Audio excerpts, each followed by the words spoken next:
ಆನೇಕಲ್ ಚಂದನ ನ್ಯೂಸ್ಗೆ ಸ್ವಾಗತ. 50-60 ವರ್ಷಗಳಿಂದ ಏಡ್ ದಿ ಏಲಿಂಗ್ ಅಸೋಸಿಯೇಷನ್ ಸಂಸ್ಥೆಯ ಸಾಮಾಜಿಕ ಕಳಕಳಿ ಹಾಗೂ ನಿರಂತರ ಸಮಾಜ ಸೇವೆಯ ಮೂಲಕ ಎಲ್ಲರ ಮನೆ ಮಾತಾಗಿದ್ದು, ಆರ್. ಚಂದ್ರಶೇಖರ್ ಅಧ್ಯಕ್ಷತೆಯಲ್ಲಿ ಸಂಸ್ಥೆ ನಿರಂತರವಾಗಿ ಆರೋಗ್ಯ ತಪಾಸಣಾ ಶಿಬಿರಗಳು, ಮಕ್ಕಳಿಗೆ ಪ್ರೋಟೀನ್ ಪೌಡರ್ ವಿತರಣೆ, ಶಾಲಾ ಮಕ್ಕಳಿಗೆ ನೋಟ್ ಪುಸ್ತಕ ವಿತರಣೆ, ವೃದ್ಧರಿಗೆ ಕಂಬಳಿ ವಿತರಣೆ, ಸಂಸ್ಥೆಯಿಂದ ಪ್ರತಿ ವರ್ಷ ಕಾಲೇಜು ವಿದ್ಯಾರ್ಥಿಗಳಿಗೆ ಲ್ಯಾಪ್ಟಾಪ್ ವಿತರಣೆ ನೀಡುತ್ತಾ ಬಂದಿದ್ದಾರೆ.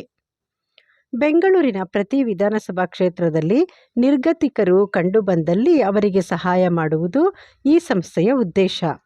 ಹೀಗೆ ಅನೇಕ ರೀತಿಯಲ್ಲಿ ಸಮಾಜ ಸೇವೆ ಮಾಡುತ್ತಾ ಬಂದಿದ್ದಾರೆ. ಸಮಾಜದಲ್ಲಿ ಅನೇಕ ಸಂಘಟನೆಗಳು ತಮ್ಮ ಕೈಲಾದ ಸೇವೆಗಳನ್ನು ಮಾಡುತ್ತಾ ಬಂದಿದ್ದಾರೆ. ಆದರೆ ಈ ಸಂಸ್ಥೆ ಎಲ್ಲ ವರ್ಗದಲ್ಲೂ ಕೂಡ ಉತ್ತಮ ಸಮಾಜ ನಿರ್ಮಾಣಕ್ಕಾಗಿ ಕೈ ಜೋಡಿಸುತ್ತಿರುವುದು ಮಾತ್ರ ಶ್ಲಾಘನೀಯ ವಿಷಯವಾಗಿದೆ. ಈ ಸಂಸ್ಥೆಯಲ್ಲಿ ಕಾರ್ಯಕಾರಿ ಸಮಿತಿಯ ಅಧ್ಯಕ್ಷರಾಗಿ ಎಸ್. ಕುಮಾರಸ್ವಾಮಿ, ಉಪಾಧ್ಯಕ್ಷರಾಗಿ ಶ್ರೀಮತಿ ಸುಭಾಶ್ರೀ ರಾವ್, ಕಾರ್ಯದರ್ಶಿ ಬಸವರಾಜು, ಖಜಾಂಚಿ ಎನ್. ಪ್ರಕಾಶ್, ಜಂಟಿ ಕಾರ್ಯದರ್ಶಿಗಳಾದ ರುಕ್ಮಿಣಿ ಪ್ರಕಾಶ್ ಮತ್ತು ಎಂ. ನಯನ ಹಾಗೂ ಕಾರ್ಯಕಾರಿ ಸಮಿತಿ ಸದಸ್ಯರಾದ Raghavendra, Narasimha, Veeranna, Somashekar, L. Reena, Shrimati Lakshmi, B J. Chandraprabha Jain, S. Sandeep ಮತ್ತು ಶ್ಯಾಮ್ ಪ್ರಸಾದ್ ಎಲ್ಲರೂ ಒಗ್ಗಟ್ಟಿನಿಂದ ಸಂಸ್ಥೆಯಲ್ಲಿ ಸೇವೆ ಮಾಡುತ್ತಿದ್ದಾರೆ.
ವೀರಣ್ಣ ಸರ್, ಸೋಮಶೇಖರ್ ಅವರು ಈ ಒಂದು ಕಾರ್ಯಕ್ರಮಕ್ಕೆ ಬಂದಿದ್ದಾರೆ. ಅವರಿಗೆ ನಮ್ಮ ನಿಮ್ಮೆಲ್ಲರ ಪರವಾಗಿ ಪೂರ್ವಕವಾದಂಥ ಸ್ವಾಗತವನ್ನು ಕೋರುತ್ತೇವೆ.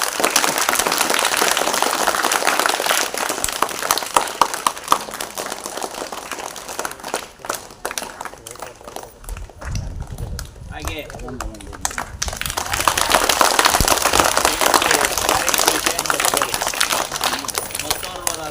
ಜೈನ್ ಸರ್ ಅವರು ಈ ಒಂದು ಕಾರ್ಯಕ್ರಮಕ್ಕೆ ಆಗಮಿಸಿದ್ದಾರೆ.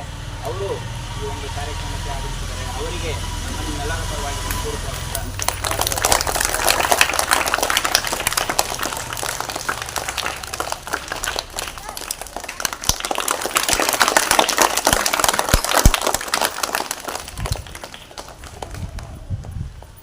ಮಕ್ಕಳೇ ಇವತ್ತು ಬಂದು ಇವರು ಇಷ್ಟು ವಯಸ್ಸಾದರೂ ಸಹ ಏನೋ ಅವ್ರ ಕೈಲಾದಷ್ಟು ಸೇವೆಯನ್ನು ಮಾಡೋದಕ್ಕೆ ಸೊ ಈ ಶಾಲೆಗೆ ಬಂದಿದ್ದಾರೆ. ಯಾಕೆ ಬಂದಿದ್ದಾರೆ ಅಂತಕ್ಕಂಥದ್ದು ಒಂದು ಮಾತನ್ನು ನೀವು ಅರ್ಥ ಮಾಡ್ಕೊಳ್ಳಿ.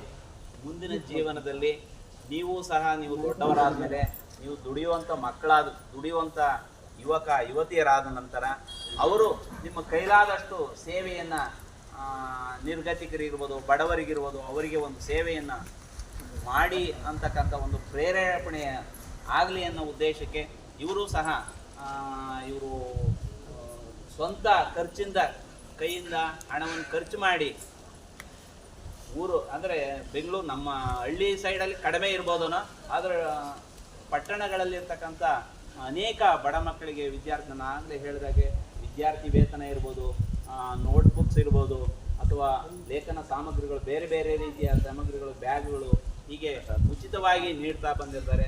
ಅವರಿಗೆ ಆ ಸಂಸ್ಥೆಗೆ ಭಾನುವಾರ ಬೆಳಿಗ್ಗೆ 11:30ಕ್ಕೆ BBMP ವಾರ್ಡ್ ಕಚೇರಿ ಕರ್ಟಿಸಿ ನಮ್ಮ ರಾಘವೇಂದ್ರ ಇವರೆಲ್ಲ ಏರ್ಪಡಿಸಿದ ಇದು ಮಾಡ್ತಾರೆ. ಈಗ 11:30 ಸರಿಯಾಗಿ ಶುರು ಮಾಡ್ತಾ ಇದ್ದೀವಿ. ನಮ್ಮ ಈ ಸಭೆಯ ಅಧ್ಯಕ್ಷತೆಯನ್ನು ನಿಮಗೆಲ್ಲರೂ ಚಿರಪರಿಚಿತ ನಮ್ಮ ಅಧ್ಯಕ್ಷರು ಚಂದ್ರಕುಮಾರ್ ನಾನಾ ವರ್ಷಗಳಿಂದ ಸುಮಾರು 50 ವರ್ಷಗಳಿಂದ ನಿರಂತರವಾಗಿ ನಡೆಸ್ಕೊಂಡು ಬರ್ತಾ ಇದ್ದಾರೆ ವಿಷಯಕ್ಕಾಗಿ.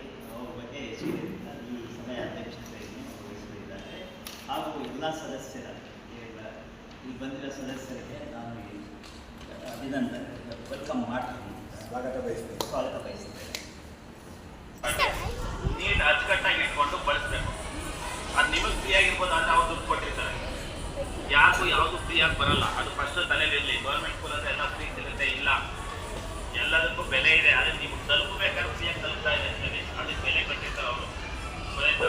ನೀವು ಅಂಗಡಿಲಿ ಹೋಗಿ ಇನ್ನೊಂದು ಕೊಟ್ಟದ್ದು ಒಂದು ಪುಸ್ತಕ ತಗೊಳ್ಳೋಕೆ ಎಷ್ಟು 50 ರೂಪಾಯಿ 60 ರೂಪಾಯಿ ಅಲ್ವಾ? ಹೌದು ತಾನೆ? ನಿಮ್ಮ ಮನೇಲಿ ಏನಾದ್ರು ಪುಸ್ತಕ ಕೊಡ್ತಿದ್ರೆ ಈ ವಾರ ಆಗಲ್ಲ, ಮುಂದಿನ ವಾರ ಸಂಬಳ ಕೊಡ್ತೀವಿ, ಮುಂದಿನ ವಾರ ಪೇಮೆಂಟ್ ಕೊಡ್ತೀವಿ, ಕಾಯಿಸ್ತಾರೆ. ನೀವು ಕೇಳ್ತಿದಂಗೆ ಕೊಟ್ಟಷ್ಟು ಶಕ್ತಿ ನಿಮ್ಮ ಮನೇಲಿ ಇರಲ್ಲ. ಇಲ್ಲ ಮುಂದಿನ ವಾರ 2 ತಗೋ, ಅದು ಮುಂದಿನ ವಾರ 2 ತಗೋ, ತುಂಬ ಅರ್ಜೆಂಟ್ ಇತ್ತು ಅಂದರೆ ಯಾವ್ದಾದ್ರು ಒಡಬೇಕು ಕೊಡ್ತೀವಿ. ಹೌದಾ? ಹೌದು ತಾನೆ? ಹಾಗಾಗಿ ಈ ಪುಸ್ತಕಕ್ಕೆ ಬೆಲೆ ಇದೆ, ಪ್ರತಿಯೊಂದಕ್ಕೂ ಬೆಲೆ ಇದೆ. ಒಂದೊಂದು ಪೇಪರ್ಗೂ ಒಂದೊಂದು ಹಾಳೆಗೂ ಬೆಲೆ ಇದೆ. ಅದನ್ನು ಚೆನ್ನಾಗಿ ಬರೆಯೋದಕ್ಕೆ ಬಳಸಿ. ಮಾಡಬೇಡಿ ಸರ್ ಅಂತ ಆಯಿತು. ಒಂದು ಲೆಟರ್ ಕಳಿಸಿ ಅಂತ ಕಳಿಸಿದ್ದಕ್ಕೆ ಅವರು ಕಳೆದ 3ನೇ ತಾರೀಕು ಬರೋರಿದ್ದು, 2 ಮತ್ತು 3ನೇ ತಾರೀಕು ನಮ್ಮಲ್ಲಿ ಜಾತ್ರೆ ಪ್ರಯುಕ್ತ ಇರೋದ್ರಿಂದ ಸರ್ ಆಗಿದೆ, ಜಾತ್ರೆ ಇದೆ, ಮಕ್ಕಳು ಬರೋದಿಲ್ಲ. ಆ ಒಂದು ವ್ಯವಸ್ಥೆಯಲ್ಲಿ ಅವರೆಲ್ಲರೂ ಸಹ ರಜಾ ಹಾಕಿಬಿಟ್ಟಿದ್ರು. ರಜಾ ಹಾಕಿ ಎಲ್ಲ ಒಂದು ವ್ಯವಸ್ಥೆಯನ್ನು ಮಾಡ್ಕೊಂಡಿದ್ರು. ಆದರೂ ಹಿಂಗಾಗಿದೆ ಸರ್ ಅಂತಂದು, ಆಯ್ತು ಬಿಡಿ ಪರವಾಗಿಲ್ಲ, ಇನ್ನೊಂದು ಡೇಟು ಬರ್ತೀವಿ ಅಂತ. ಚೆನ್ನಾಗಿದೆಯಾ?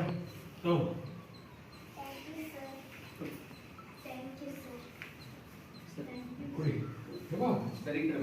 ಇನ್ಸ್ಪೆಕ್ಟರ್ ಇಲ್ವಾ?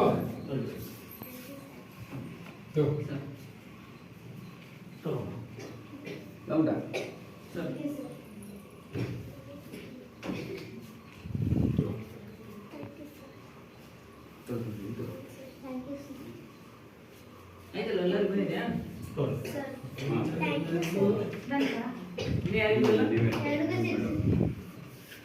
ನೀವು ತಗೊಳ್ಳಿ.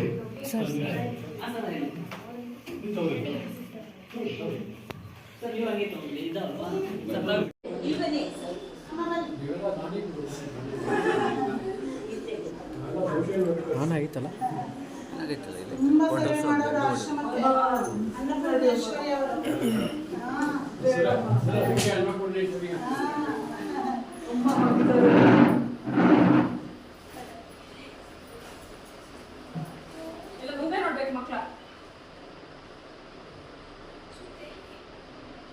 ಸ್ಮೈಲ್ ಮಾಡಿ ಅಲ್ಲಿ